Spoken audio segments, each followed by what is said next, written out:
Well, this is a result of a report we produced which seeks to inform people about the issues relating to what would happen to agriculture if the UK was to vote for Brexit and leave the European Union.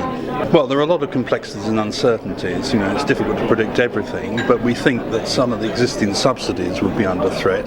There would also be all sorts of complications relating to Britain's international trade relationships, not just with the European Union, but also with third countries elsewhere in the world with which the EU currently has agreements. I don't think it would be similar. The Treasury for a long time has had the Pillar 1 subsidies in its sights, and of course we are in a time of austerity when there's pressure to cut public expenditure.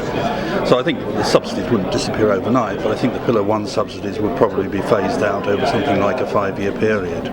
The European subsidies were a short-term measure to help the French guard against depopulation of their rural areas. Now that was 2.5 generations ago. That process is finished. Isn't it time to kick European subsidies into touch and have a world free market free of subsidies? In Europe, I suspect subsidies are here to stay for quite a long time. To answer your question, what they're paid for might change, and we're already seeing that. So there's a move away from price support and market intervention towards the environment and so almost a form of social policy, helping people stay in the most remote places in Europe. And that's a direction of change that's been set for about 10 years and likely to continue. Most countries in the world are engaging in agricultural subsidy. There are just a few exceptions to that, so you're competing with other parts of the world that are engaged in subsidy.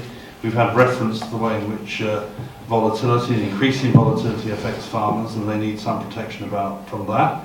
And we also have to remember that in this country in particular, power has flowed down the food chain to retailers, so that farmers are put into a situation where they're price takers rather than price makers. Now, the subsidies in the way in which they're provided are not an ideal set of policy instruments to deal with those problems, but I don't think we're in a situation where we can get rid of them without inflicting quite substantial damage to the industry in the short to medium term.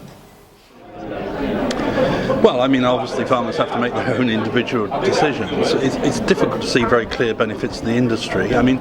Some farmers I think might feel there would be less onerous regulation, but I think the pressures for that regulation would still be in place. The political pressures would still be there if we left the European Union. The form of some of that regulation might vary to some extent.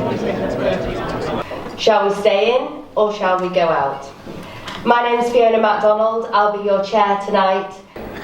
It's bringing together the Yorkshire Agricultural Society, bringing all these farmers together to discuss the situation of Brexit, the potential exit from Europe, as we all know. Well, it's very important, without a doubt. It's the first meeting I've actually attended, and so it's a great credit to the Society for doing that.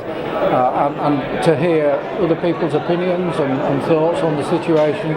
We won't really know, and at the end of the day we'll all have to make our own minds up, but to exchange ideas this evening will be great. We've heard a lot of negative talk about Europe and the EU and the farming fraternity, but really when you think about the business we do with the EU, we actually import £89 billion worth of goods from Europe than we sell to them.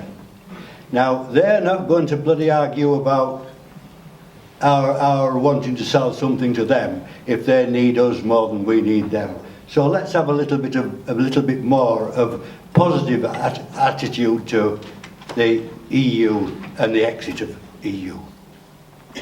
We might expect a referendum in June, but what I would say is, for everybody who's going to vote in this, you're all voting as individuals, right? So, yes, we've highlighted the questions here on what if agriculture left the EU, the questions that would need to be answered for farmers. But also, if the UK stayed in the EU, how do we make agriculture more competitive?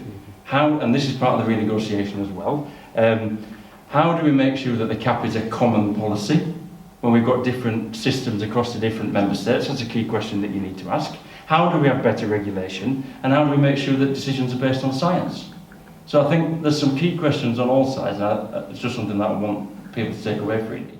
I think it is very much wide open. I've spoken to a number of farmers today, and some are pro and for, and others want to come out. So I think the potential loss of our markets is our biggest concern. Will we be allowed back in to European markets?